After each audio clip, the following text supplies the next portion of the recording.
విగ్రహంగాను ఆయన అప్పుడే బాగా యవన కాలంలో దేవుని కోసం వాడబడుతూ ఉంటే ఒక మోడల్ ఆయన పిలిచింది.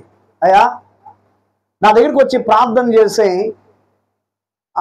నేను దీవించబడాలని ప్రార్థన చేయి, నేను ఒక మోడల్ అంటే, సరే ఎవరు పిలిచినా వెళ్ళాలిగా, నేను వెళ్ళాడు. ఇది దేవుని యొక్క వాక్యం చెబుతా ఉన్నాడు ఈ కాఫీ ఇచ్చేలోపు.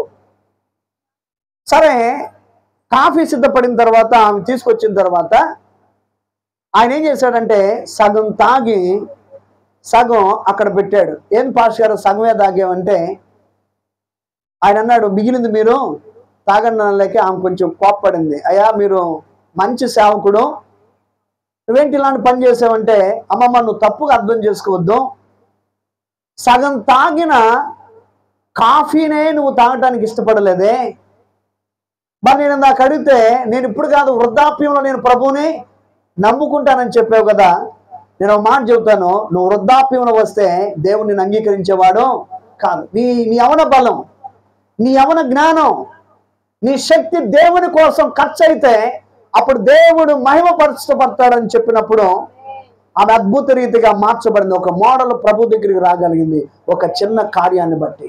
ఆమేన్. ఈరోజు